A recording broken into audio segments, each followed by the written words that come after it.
So we don't do a lot of celebrity stuff here because I got so many more important things to do.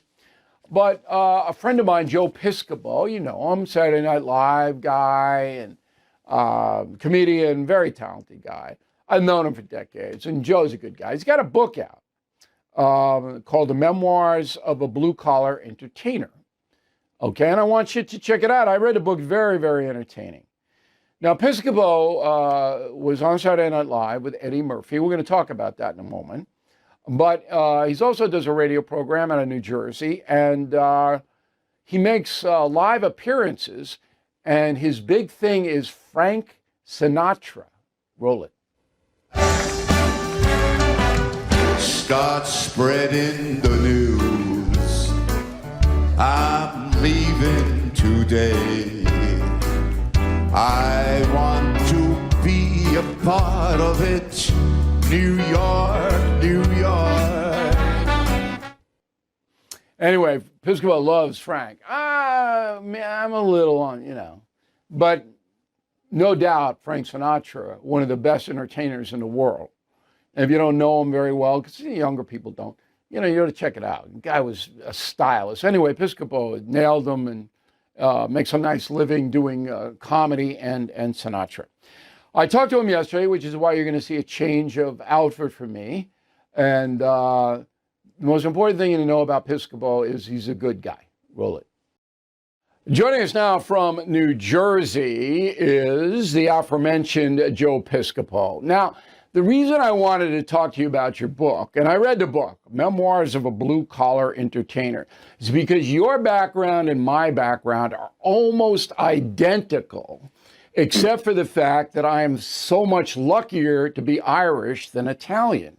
That's the big difference. Now, we were raised in the same era, in the same environment of working class, ethnic homes, Catholic, lots of kids all over the place. Now, when I go back to my Levittown home, the older people who are still there, they're looking at me and going, how come you're not in jail? They don't, because I was such a ridiculous kid. They don't know how I succeeded. Is it the same for you? Yeah. It is, and I smack myself every day. And great to see you, Bill, my friend. I tell you, because I got kicked out of school 8 times, and I almost made the record, but Henry Bernardzik got 9 times, and so he's ahead of me at West Essex High School. What was I thinking? We had the best parents. I had the best parents. Took care of me. I was still a wise guy. And yes, I always thought if it wasn't for my parents, I'd be working for some guy with a vowel at the end of his name in Brooklyn. What am I going to tell you? I got out alive, and I don't know how I did it, but by the grace of God and my dear parents, Bill. It took me 6 years to become comfortable in front of the camera. I wasn't a natural performer, and I didn't know what I wanted to do till my early 20s. It wasn't like you. I was a high school teacher out of college, and then I said, I'm a pretty good writer. Let me pursue that. Now, your big break was 1980. You show up on Saturday Night Live, not an easy gig to get, because you're coming off Chevy Chase, Belushi, Aykroyd, Radner, all of these legends, and they hire you. Then you team up with Eddie Murphy. Now, Murphy's a Long Island guy, and I'm going, Piscopo Murphy. What was it that struck that friendship? Yeah, it's a great question, Bill. And I could only tell you when I first met him, I was hired. They brought me up to the 17th floor at NBC to meet this new kid that was coming in. And I knew Richie Tinkin and Bob Wax, Eddie's managers, but I didn't know Eddie because I was at the Improvisation Comedy Club where I came up. That was Hell's Kitchen, 44th and 9th. There was Catch a Rising Star. That was a little more upscale. And then there was the comic strip just coming in. These are the comedy clubs. Long Island may as well have been Idaho to us because we just knew Manhattan. So now I didn't know Eddie. I didn't even hear of Eddie. But as soon as they introduced me and they said, this is Eddie Murphy. And there was this young kid, 19 years old, and he's sitting down. As soon as you meet Eddie, I think everybody felt that way, but I don't know what it was. We just connected. There were laughs. There was comfort. There was a comfort zone. We were just very similar. And we just connected right there, right that second. And then they asked us, would you do a sketch? Joe, would you audition Eddie for us like that? So they took the word association sketch that Chevy Chase and Richard Pryor did, Bill, which was like, you could never do it now. It's where, Right, there's a Chevy lot of says, N-word and that kind of oh, stuff. Right, right. oh my gosh. And Pryor did it. Right. So now we got the suits in front of us. And I start to read the sketch. Eddie's doing the Pryor part, of course. I'm doing the Chevy part.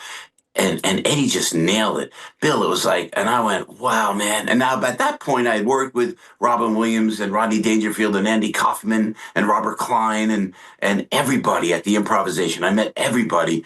This kid was like, I've never seen anything like it kind of thing. And no I said, race wow. stuff between you, no black-white stuff? Yeah, no race stuff. It was just the script. We stuck with the script. But No, I mean in person, though. Once you got to know him, none of that? Never even felt it. Never thought it. The only time it was about, that's why I don't understand. And if you go to Ebony and Ivory, it closes with, I am white, you are black, I am white, and who cares? We never saw color. I never saw color. I just never did. Ebony and Ivory, just living in perfect harmony. We're talking salt and pepper, Sammy and Dean, Stevie and me are Peachy Keen. You are white, you are black, and who cares? Who cares, baby?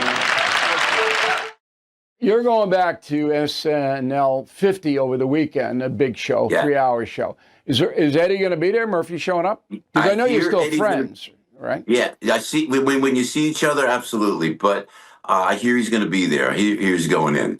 And 10 years ago, and I can't remember how I got the word, but I got the word that I was going to. I did a little bit. I'm not hearing anything now, so I'm kind of a spectator. They're doing a big concert, by the way, at Radio City on Friday. I think that's okay to talk about. And then a Sunday night is the 3-hour, and everybody's going to be there.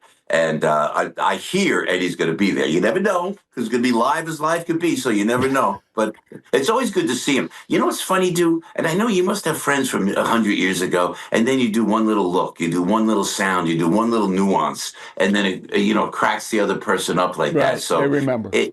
Yeah, and it's kind of fun like that. So I'm looking forward to it, but it's kind of like your high school reunion where you're kind of like, little tepid, but, I'm going to go back. I'm going to go back with respect and grateful. Hey, man, with my politics, I'm lucky I got invited at all, Bill O'Reilly. You kidding me, man? No. Everybody likes, and I'm going to say, you don't have to say anything. Everybody likes Piscopo. I don't know anybody who doesn't like you because you're a good guy, good sense of humor. You're not looking to top anybody. You don't have the jealousy thing going on, So everybody will be happy to see you. And my son, I went to a Yankee game with Pisco a few years ago. My son was a little bit younger, obviously, and he still remembers that night. Because he knows, they watch, the young kids now watch the tapes of you and Murphy and all those skits. They'll live on forever. So he always asks about you because you were nice to him. I remember like yesterday. You had the great seats. I had great seats, and I was behind you, man. I was very impressed with that. As it should be, I said, we were with my buddy Mitchell Modell, and I snored off of Mitchell's seats, and I look, and there's O'Reilly, man, up there. But you know what I loved about you? You're a great father. God bless you for that. I appreciate that. And so are you. You got 4 urchins, and so are you. Joining us now is retired New York City police detective, Bo Dietl. You know him. He's a movie star now. He's in Godfather of Harlem. He played Genovese. Is that who you're playing now? You're some mob guy? Tommy Gambino. Genovese, Gambino. No. Tommy Lucchese. You got me wrong. I don't even know who I'm playing anymore. You don't even know. All right, so you're Lucchese. All right. But in your real life, you're Bo Dietl, who had a very distinguished career in the NYPD, as did my grandfather. I'm so outraged about this. I tell you how, I can't get any angrier. Can you explain this to me? It's just part of the pattern, Bill, that has happened. This is the George Floyd effect, on and on. with the demonstrations. Since 2020, when these pieces of garbage were able to demonstrate, burn, assault, actual some murders involved, the prosecution, everyone turned against the police. Defund the police, defund the police. Now you have in New York State, because we have to start with the state, you have an assembly and you have a Senate that will not pass any kind of bills in support of the police. Then you have a city council here that has taken away every aspect of what the police officers can do. Now they also have this diaphragm law. When you're fighting with someone, if you get them into a headlock, that's illegal. Immediately when a cop gets someone in a headlock or gets on top of them, they file a suit against them. The charges are dropped. They testify against the cop. Then you got district attorneys, like you just pointed out with this case. These officers were beat pretty bad. There were stitches involved and everything. That's why it's assault to a felony. And I'm outraged, Bill, listening to what you just said, that this is put off. That's the DAs and the damn judges. When they put these liberal judges in there, I mean, a judge is supposed to make a judgment call. When you got animals like this, if they're going to assault a police officer the way they did, imagine what they'll do to a regular person. You Sure. and me are children on the streets. Right. These people are career criminals anyway, and they know that, and they put them back on the street. But in order to counter this, Bo, you would have to have an organized police presence with demonstrations, with signs, with pressure, with the media, and you don't have anything. Not one word. They have turned us down on every request to come in and condemn this whole case. They will not do it. Do you know why? No, I don't know why, but I'm going to tell you something. I was with Kaz Daughtry, the deputy mayor of public safety, last night. I had dinner up in Campianolas with him, and we had dinner. And this is one of the issues that he told me he wanted me to get back on. And I promise you one thing. I told him I was going to be on your show, and I said, I want answers. Why? Now, when you go to the unions, you have a PBA, you have a DEA. I'm still a member of the DEA, but I'm going to reach out to the president of the PBA, and you are exactly right. There should be demonstrations going on in front of that DA's office in the Bronx. This is an outrage, and I'm really, really side with you on this one, Bill. Right. That's where I came from. But now it's a moral outrage. It's just wrong. It's indefensible. But there's more than that. It demoralizes every single police officer in the city, because they know they could be beaten, they could be next.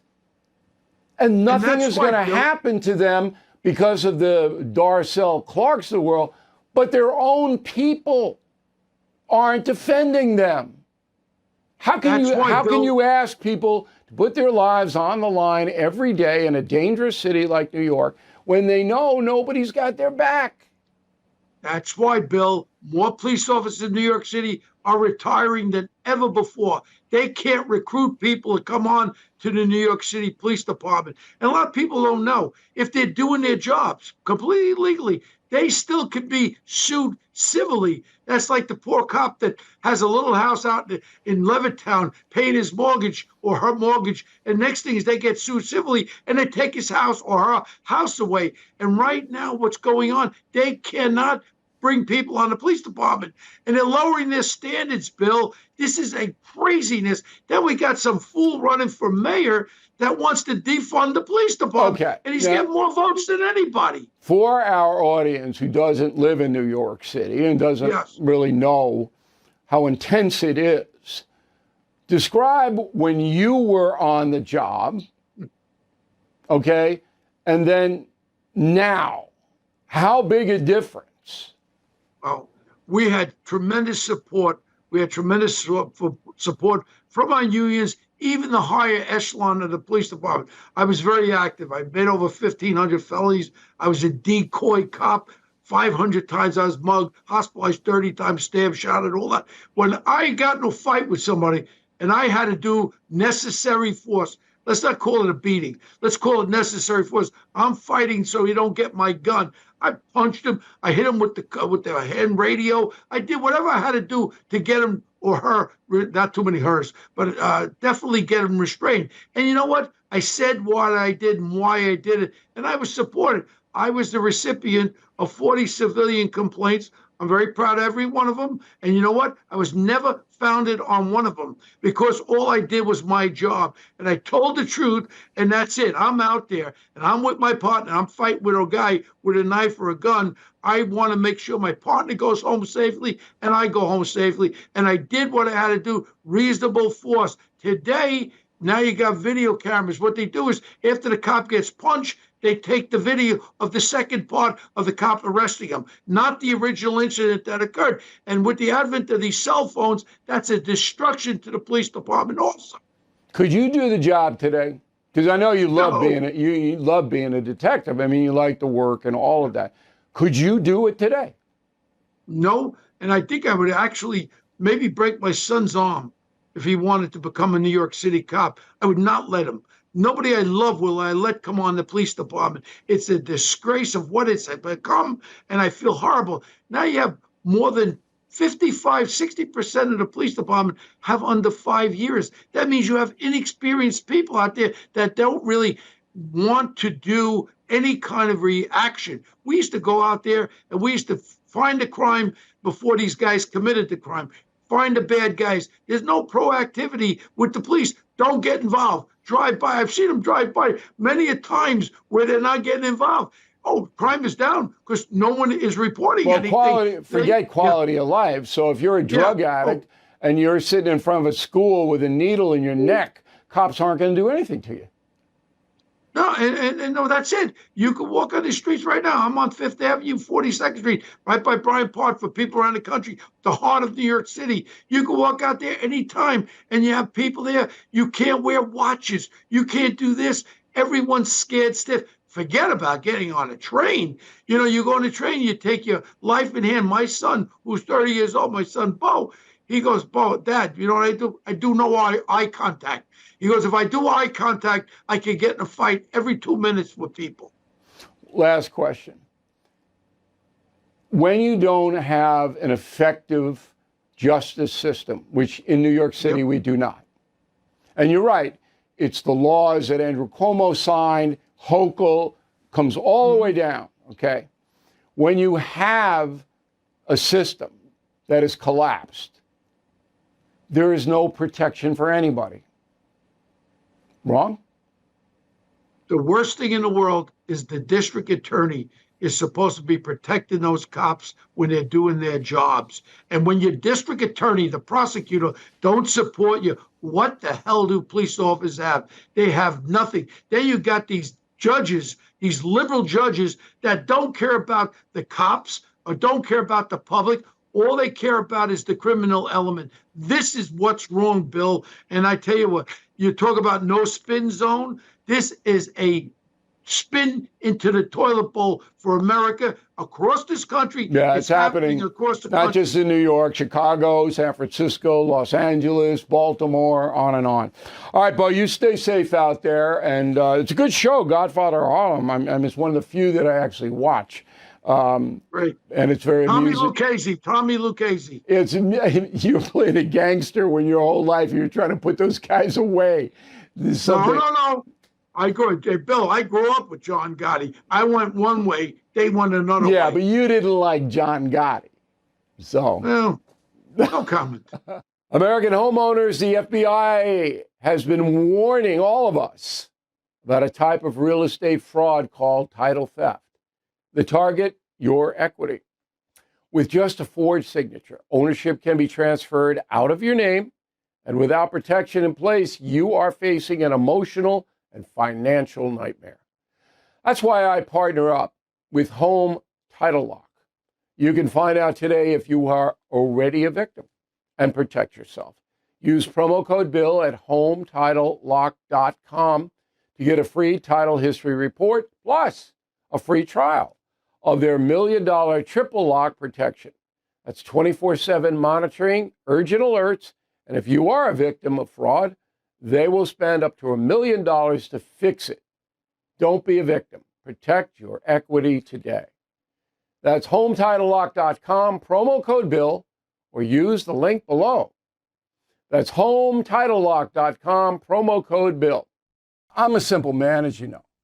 And I believe that this hip hop stuff, it teaches disrespect and encourages it. Bad language, don't even wear no condoms, all of that stuff. And kids as young as what, 10, 11, 12, listen to this.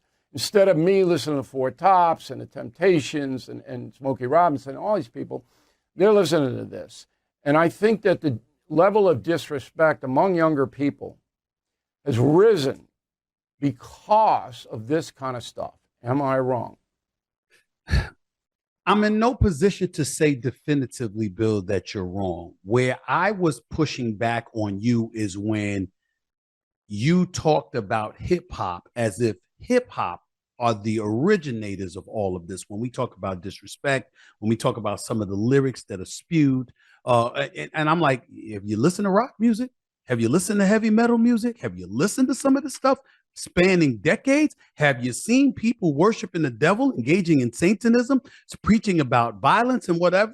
I mean, we've seen all of this in the past, and that had nothing to do with hip hop. So when you came out on Cuomo's show and you talked about hip hop, it's one thing to say that you don't like it, but it was almost as if you isolated your opinion to that, as opposed to really embracing what really has been happening with the music industry, with Hollywood, and some of the things that they've been perpetuating and disseminating for decades, long even before hip hop came along.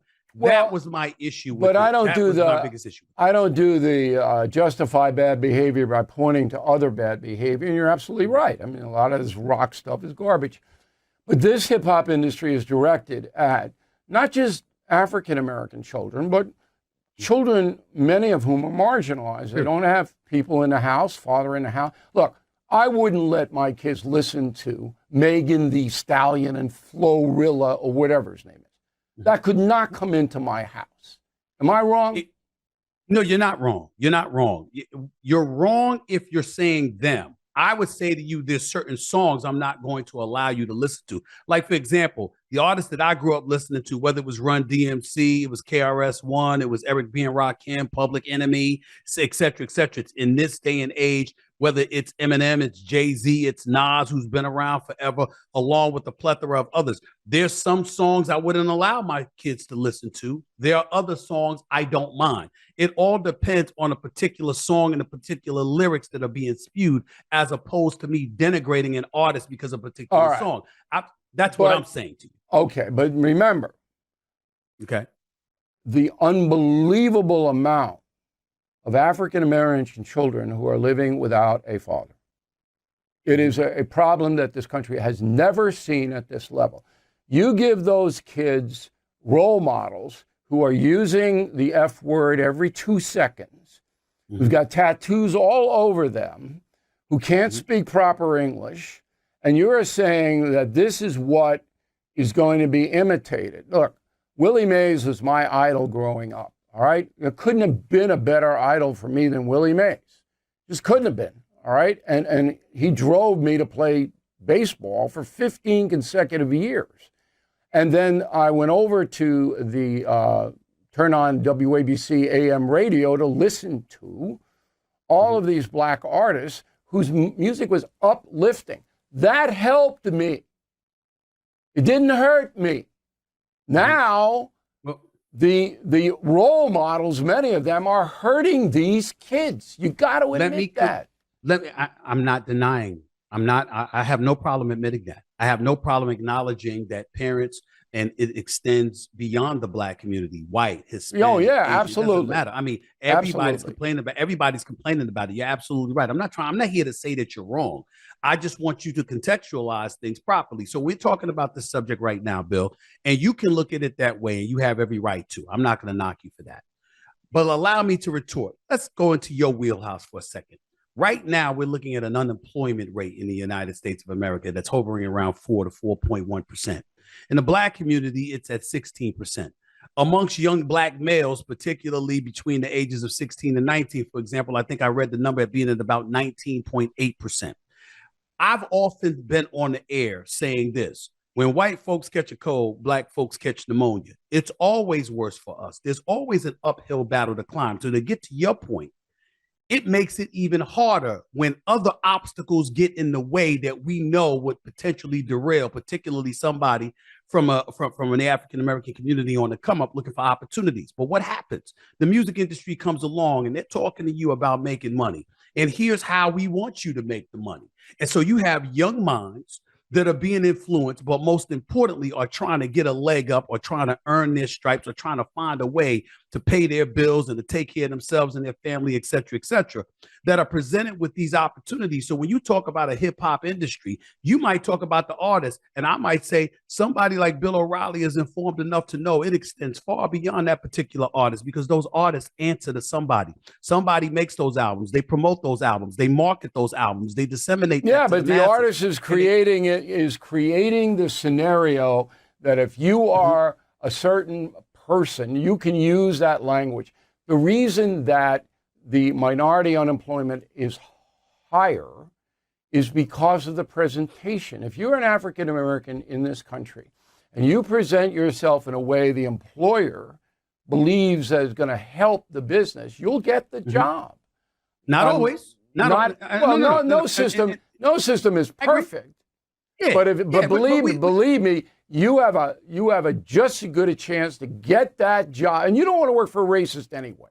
Okay, right. So, but if you go in and you can't speak English, and you're going the F word every 2 minutes, and you got a tattoo of a panther on your neck, there's a good chance you're not gonna get the job. That is totally true, but that is not a vast majority of African Americans out in this world. And you have to take that into consideration as well. Now, you might look at some members of the hip hop community and you might see them acting a certain way, which is unfortunate. And we don't hesitate to call them out for that. But we also see a lot of these hip hop artists doing fantastic things within the community, within the world. Okay, but that doesn't justify. Look, Jay-Z sold crack. All right, killed people. All right, I have no respect for him. None. Zero. Well, he's a friend of mine. Okay, I'm sorry. Well, I'm sorry, but I'm a truthful man. He sold crack. So am I. So am I. So if he would come out and he would say, I was absolutely wrong, don't use crack, all right? That was horrible. And I'm saying to you is you can do two things at once. You can admit exactly what Bill O'Reilly said and then turn around and say, excuse me, this is what I had to do to survive because the opportunity. I don't believe that for a second. Well, tell me. You don't believe that? No, because there are most African Americans don't sell crack. I understand that, but you're using a specific incident. I'm going to a macro perspective. There are an abundance of situations involving males in the African American community where trying times present themselves and challenges present themselves.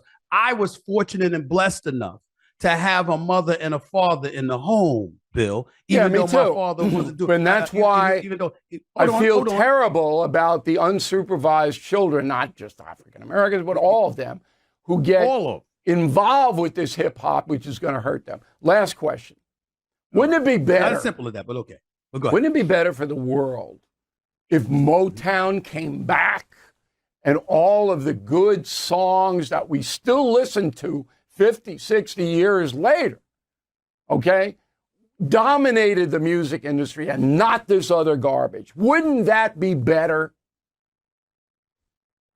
I think a lot of it exists now. You've got a lot of beautiful artists out here. Have you ever listened to Joe? Have you ever listened to Akon? Have you ever listened to an abundance of other guys out there with some great music, some great albums out there, whatever? Everybody can't be Prince, Michael Jackson, the Temptations, the Four Tops. You forgot to mention the Isley Brothers. Let's not forget about them. Teddy Pendergrass, Luther Vandross. You had a whole bunch of artists that were absolutely fabulous. I gotta stop you there. On Cuomo tonight, if we have time, you asked me about going to the Isley Brothers concert. Okay? I was the only white guy in there. The only white guy. I remember you told me. Okay? I remember you told me that. And I remember. And the crowd. But see, here's your problem. Here's your problem. You think you're loved because you know, Bill O'Reilly is right and he tells the truth. That's not why you're respected and why you can walk anywhere, even when people disagree with you. Do you know what the real reason is, Bill? Even if we think you're wrong, we know you mean what you say. You believe it. You feel it. We could go on and on about this particular conversation. I could have corrected you on a few things, but I know that your foundation, the foundation of your belief, has some merit, and you're bold enough and brave enough to say it. And well, to I say appreciate it the respectfully rather than compliment. hiding behind some curtain. So that's where it comes from. But it ain't because we think you're right all the time. Because no, we no, and I don't want you. I don't want you to think I'm right. I just try to make an overwhelming case, and that's what the Three Americans is all about. That's why it's sweeping the country. You got three separate guys who all have belief systems who throw it on out there, and then people can say, "All right, that's it." Hey, Stephen A., we'll see you. I think it's though. You could be nicer. You could be nicer to Chris Cuomo. That's the only thing we missed. You could be nicer to Chris Cuomo. You know, he doesn't deserve it. Okay, I mean, I tell you, he just doesn't deserve it. All right, I'll see you soon. Thanks for helping us out. We appreciate it. Hey, Bill O'Reilly here. Welcome to the No Spin News. Monday, December 19th, 2022. Stand up for your country.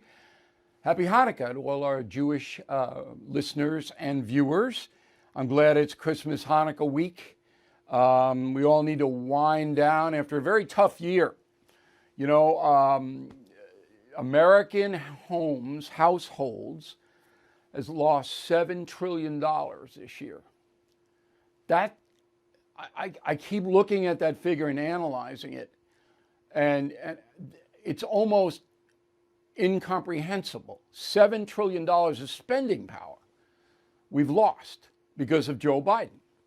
And it's as simple as that. It's him. It's his policies and the progressive left that run him. So this has been a tough year for everybody. And a lot of people don't even know it, which is why I wrote my column on Sunday. I hope you read it, The Rise of the Tribes, because tribe number 2 in America doesn't know any of this. They don't know. So I hope you do read it. Next year it's going to be dicey. You can see the cracks already. Big institutional investors stop buying stocks. Big companies, financial institutions laying people off now. Going to be big layoffs in the media, already started there. So next year, cautious. And that is why the most important thing outside of your job and your family, taking care of both, is you got to stay close to us because we're ahead of this. And that's why, you know, premium membership, concierge membership, all of that, you know, if you're going to give somebody a gift, consider that. And you guys are already in, so stay with us. The Talking Points memo this evening is on the continuing madness in the media, which is going to get worse as well. They're not going to ever now support a Republican, no matter who that Republican is for president. The media will never, ever again in our lifetime support a Republican, ever. That's how deeply ingrained this progressive movement is in the corridors of power in the leftist movement. So here is a great example. On ABC News Sunday, there was an interview on the program This Week with Martha Raddatz. So Texas Governor Abbott came on, roll the tape. You talk about the border wall, you talk about open borders. I don't think I've ever heard President Biden say, we have an open border, come on over. But people I have heard say it are you, are former President Trump, or Ron DeSantis. That message reverberates in Mexico and beyond. Well, that is one of the most foolish statements I have ever heard in my entire career. And Martha Raddatz is not, she's a smart woman. I work with her in Boston at Channel 5 up there. And she's basically saying, Joe Biden isn't the one that's sending a signal the border's open. It's you, Governor Abbott. And, the conservatives, they're the ones that are making everybody come up here with the open border scenario. And you go to yourself, do you have eyes, Miss Raddatz? These pictures, all right, are sent all over the world of millions of people, 5 million since Biden's been inaugurated, foreign nationalists have encountered Border Patrol. 5 million in less than 2 years. And Raddatz is going, oh, no, it's not Biden who's making these people come. It's you, Governor Abbott and the conservatives. And you just go like this.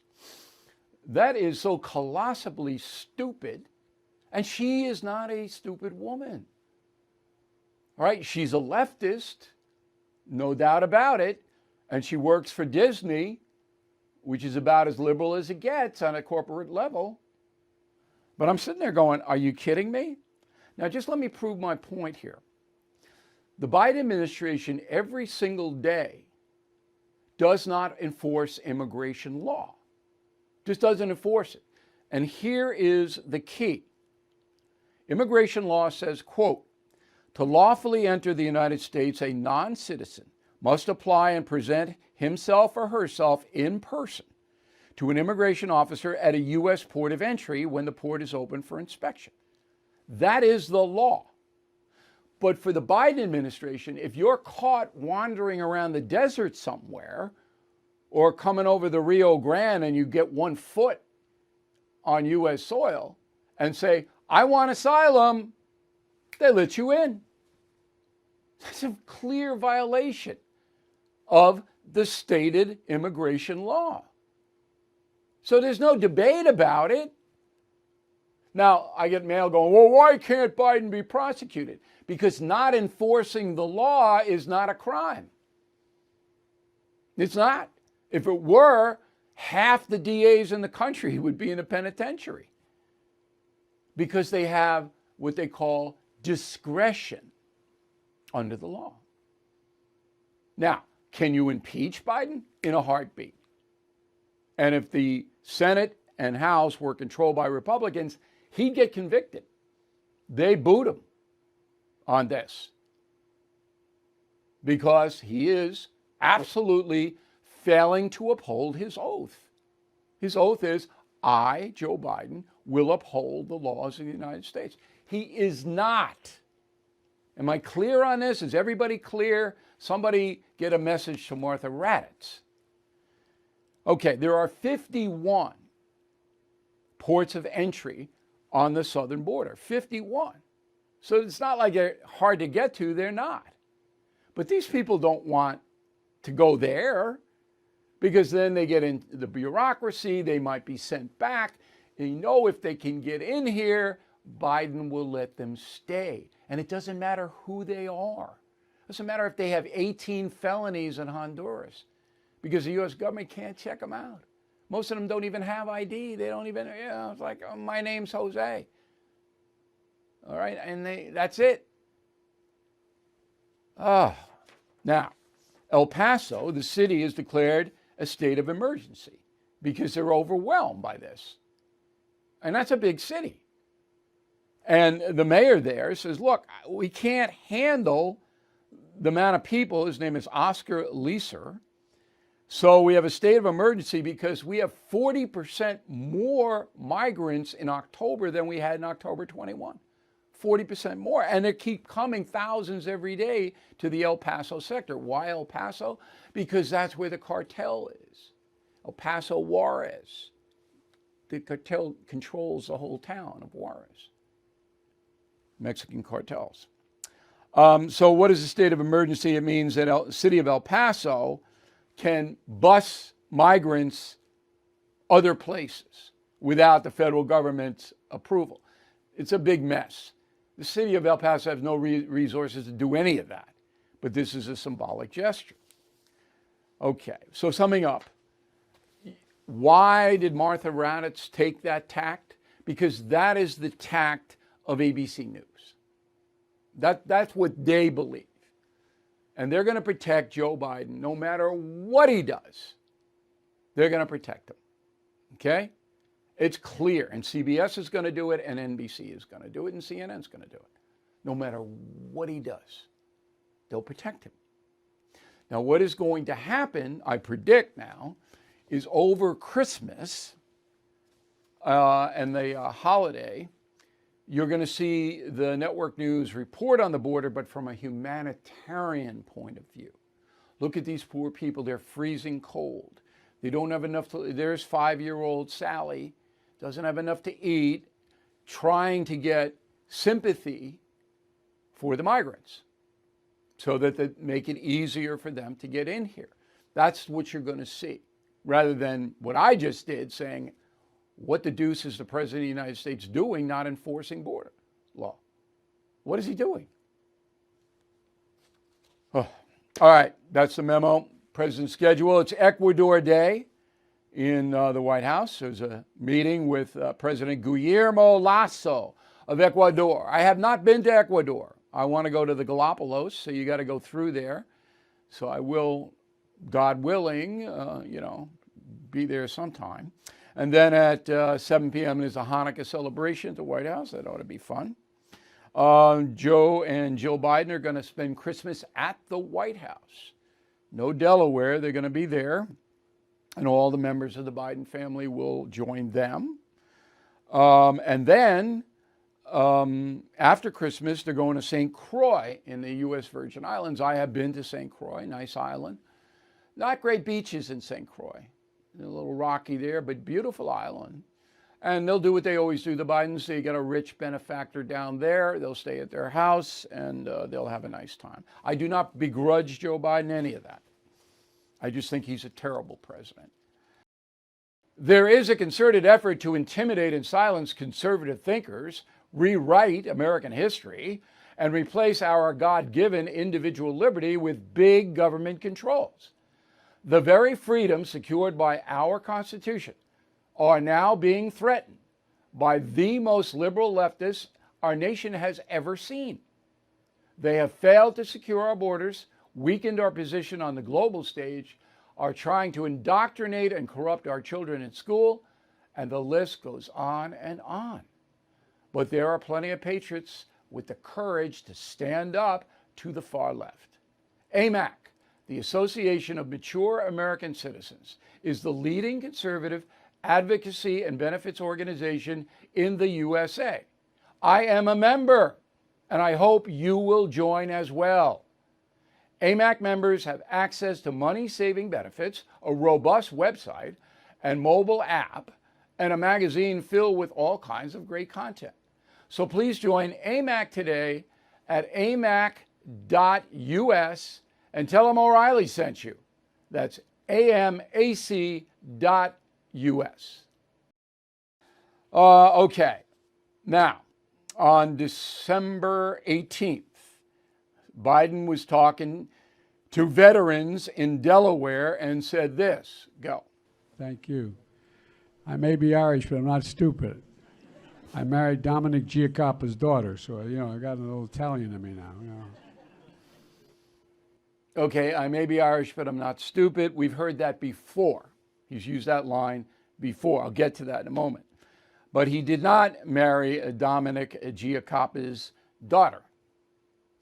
So he married his granddaughter. So Biden doesn't even know the lineage of his wife. He doesn't know. It's almost, Okay, so I may be Irish, but I'm not stupid. Am I offended by that? I am not. It's hard to offend me on this ethnic stuff. Did you know that the term paddy wagon was named after Irish drunks? That the cops in New York and Boston threw them into wagons to take them to the drunk tank. And so they named the wagons paddy wagons because they're overwhelmingly Irish were passed out in the streets. That an ethnic slur? I believe it is. Okay? And then there's a million of them. But I don't care. All right? I'm smarter than Joe Biden. I'm Irish, 100% Irish. And I'm way smarter than he is. In fact, if there were a debate between Joe Biden and myself, there would be a first round TKO. He wouldn't last 3 minutes with me. And that's the truth. And you can call me a braggart. I don't mind. It's the truth. And you know it. Okay, so let's get to the January 6th referrals.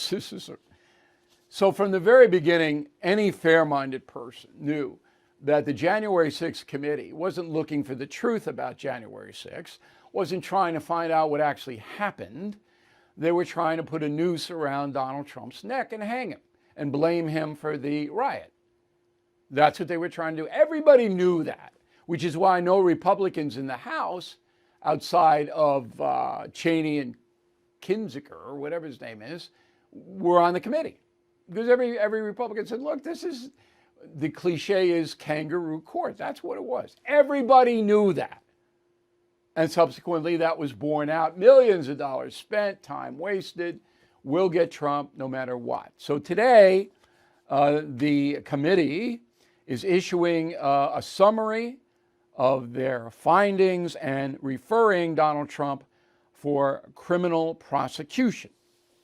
Okay. Now, I know a lot about this story, more than most people know. So the three areas that they want the Justice Department to prosecute on are insurrection, that Trump caused an insurrection himself, okay? B, obstruction of an official proceeding, that would be the electoral votes, and conspiracy to defraud the United States government. I don't know what that is. Okay, I don't know. Those are the three. Now, the heavy odds are that Merrick Garland will do nothing unless Biden tells him to do it. And Biden is not going to tell him to do it unless the progressives really start to panic about Trump. Because once you do that, then the whole country blows up. And Biden does not need that now. He does not need it. So I don't think anything's going to come of this, at least in the short term. Never know about the long term. So I asked my staff to get a smart guy, an attorney, to give us another point of view on this. His name is Arthur Idalia. You might know him. He's been on TV a lot. He does a radio program on 970 AM in New York City. And here he is, coming to us from Manhattan. So if you were defending Trump, because that's what you do for a living, right? You defend people who are charged with serious crimes. Would you be worried?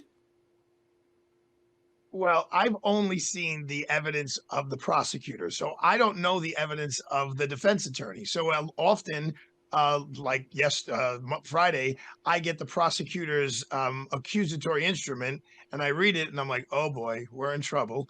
But then I sit down and I talk to my client, and there are a lot of answers to the charges or the circumstances around those charges. From what I saw earlier today, from Congress's presentation and the video that they ran, yeah, I would definitely be concerned. And when you have the former Attorney General, Mr. Barr, saying that he told the President of the United States, Donald Trump, that I have found no evidence of fraud. And basically, no matter how many times you ask me to say that I did find evidence of fraud, I'm not going to do that. That doesn't bode well. But Mr. O'Reilly, to put you in good company, just because I'm Italian doesn't mean I'm not a really smart guy. I did look up the conspiracy to defraud the United States because I've never heard of it. And I found two cases, one from 1910 and one from 1924. And the general concept is any conspiracy for the purpose of impairing, obstructing, or defeating the lawful function of any department of government. That's the first case. And Chief Judge Taft in 1924 wrote, to interfere with or obstruct one of its lawful governmental functions. So President Trump, what he has to do here as his defense is he has to say, look, I never told anybody to storm the Capitol. I never told anybody to create any violence. I never told anybody to do X, Y, and Z. They took it on their own to do it based on, yes, some of my comments. I did think the election was stolen from me. I do still to this day think there is fraud. Those are genuine beliefs of mine, and I have these reasons to believe it. But what Merrick Garland has done, well, what he did as soon as President Trump announced he was running for president, is he said, look, I shouldn't be the one involved in this case since he's running against my boss. And that is clearly a textbook conflict of interest. So in my opinion, he did the right thing by stepping back as much as he could. and appointed a prosecutor, Jack Smith, who actually I crossed paths with here. He started off in the Eastern District of New York in Brooklyn, but he's really been all over the country and all over the world as a prosecutor. He's known as a true prosecutor. People around him say they don't know if he's a Democrat or a Republican. And his statement was, I'm going to look at the evidence and see where it leads. Right. However, clear, he does not have the final say. It still goes. So Congress is basically now giving this to Jack Smith. Jack Smith will do whatever investigation he wants to do. And all he does is make a recommendation back to Merrick Garland. And Right. if you are correct, Bill O'Reilly, Merrick Garland will do whatever President Right. Biden tells him to do. Now, as I said to the audience, I know a lot about this case because I've been following it very, very clearly. So what the committee has come up with is a bunch of circumstantial evidence. So a skilled defense attorney like you could shred that. So we know, for example, that Trump alerted the Pentagon that the National Guard might be needed to protect Washington, D.C. That's in stone. That happened. So that happened a day before the January 6th incident.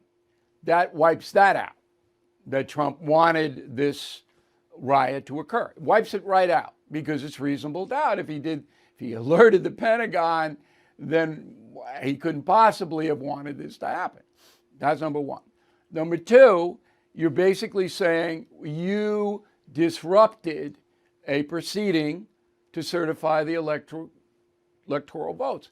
But Trump comes back, or you come back if you're defending him and say, look, Trump believed there was a mechanism in the Constitution that allowed the Vice President Pence not to certify certain electoral votes in states that are dubious.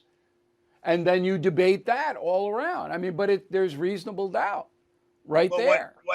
The way you have to kind of turn lemons here into lemonade is that as a defense attorney, and we have to do that often as defense attorneys, the whole part about Pence and the pressure, because there seems to be some evidence that the president of the United States put a lot of pressure on Pence. And that's true, he did. Trump's got to turn it around and say, but Pence never got to Congress. Pence never disrupted the proceedings. Yeah, he didn't do anything. Pence never did anything. So you can't blame anything I said to Pence on me disrupting. No, but they can say it was a conspiracy, that you conspired to make it happen, and just because it didn't happen doesn't throw out the conspiracy charge. Since you brought it up, let me put on my objective hat, because I was a prosecutor and a defense attorney. In federal court, proving conspiracy is a very easy thing to do. It's a very easy thing to do. And if they want to get Donald Trump and they charge him with conspiracy, in almost any jurisdiction in the United States of America, the bar is very low to convict somebody of a conspiracy. Here it's to conspiracy to defraud the U.S., which is something I've never heard of, but they could also charge him with conspiracy to obstruct an official proceeding of Congress. And that anyone who's charged with proceeding with a conspiracy needs to worry, because the federal government, Bill, my dad told me this a long time ago, when they want you, they'll get you. That's true, but remember that it would be a jury, and they would have to have what they call a smoking gun, because the jury is going to have to be convinced that Donald Trump actively, not passively, all right, did something illegal to stop a legitimate government function. I could defend this case. I think I could win it. But anyway. But he doesn't have to do it. He just has to be active in the conversation. And if he directs someone else to do it, he could be sitting in the White House and someone else does something. But there wasn't anybody who did anything like that. Pence went to the Capitol. Pence did what Pence believed the Constitution required. Okay. There was no one else involved in that kind of a situation. We've already shredded the fact that Trump wanted the riot to occur. That's not true. So what's the other conspiracy? Giving an opinion? Well, I think Jack Smith, the special prosecutor, the people he's going to call in, and if they cooperate, are the ones that were charged with the actual crimes. Who told you to go into the Capitol? There was one guy in the video earlier today. But they already should have that. They already should have that because the criminal proceedings, have been going on for a year. How many people are in penitentiary? They should have it already. Now you have a different prosecutor who's supposed to be operating independently, and Yeah, we'll see. And you he's know he known for isn't. thinking it. You He's know also he isn't. Bill. Just one more Go thing ahead. is he's also looking at these the papers that were stuck in Florida and Mar-a-Lago, and why these. So he's doing an investigation on several Yeah. things. He's doing it on. I know. The third thing is the super PAC that apparently raised some money that Trump was supposed, or I'm sorry, not the super PAC, but Trump raised money right after this that was supposed to be used a certain way, and they're looking at whether it was used a certain way. So there's three ways they're going after. From what at my perch, it's just like the impeachment stuff. All right, they're trying to get this thing going. They're trying any way they can. I don't think it's going to work, but I could be wrong. Very good conversation, Arthur. Thank you very much. Merry Christmas to you. Thank you for taking the time. Inflation at its highest level in 40 years. Interest rates skyrocketing. We all know that. Market experts like Jamie Dimon, CEO of JP Morgan, not only predict a recession, but are using scary terms like economic hurricane and unprecedented. So, you need to call the only precious metal dealer I trust, American Hartford Gold. They will show you how to protect your savings and retirement accounts by diversifying your portfolio with physical gold and silver. Please call them today, and they will have physical gold and silver delivered right to your door or put inside your IRA or 401k. They have thousands of satisfied customers, are the highest rated firm in the country with an A+ rating from the Better Business Bureau. Tell them Bill O'Reilly sent you, and they'll give you up to $2,500 of free silver on your first order. Please call 866-501-5201, 866-501-5201, or text BILL to 65532. Again, 866-501-5201 or text BILL to 65532. Time now for the final thought of the day, and we just gave you a gratuity Smart Life segment. Now, charitable giving on BillO'Reilly.com. I have listed some of the charities that we give to. They've all been vetted. I am very, very militant about that. I'm not giving money to people who are going to waste it. All right, I talk to the people. We know what they're doing with the money. So if you're looking for charities, but let me give you a tip. In your town and your county, there are usually a Big Brothers and Sisters organization. I was a Big Brother when I worked in Denver, and I had 3 kids. And it was one of the best things that I've ever done, and I think the kids themselves would agree, because I've stayed in touch with them over the years and mentored them. So the Big Brothers, Big Sisters, that's a local charity that you might want to support. The other thing is the food kitchens. They have them everywhere. Now, there are people, and they're not drug addicts or ne'er-do-wells or whatever, that are really poor. And they're confused, and they don't have the skills to really make it in America, and they're hungry. So those things you can find, and you can actually walk in and give them a check or whatever, and you can check it out yourself to see if they're being run properly. And, you know, I am a guy who respects every religion, even Islam when it's sincere, you know, not when it's trying to kill people, but, you know, and the basis of Christmas is Christianity. And it's quite clear that we Christians have an obligation to help people who need help. And so around Christmas time, I have to do it. I have to do it. Now tomorrow, we have a special edition. I'll be here, and I'll be here in the setting, and we'll have news and all of that. But I'm going to take some time out to do 2 things. The movie that I'm most proud of that I executive produced is Killing Jesus. I mean, Killing Kennedy was really good, and so was Killing Lincoln and Killing Reagan. They were all good. But Killing Jesus is a cut above.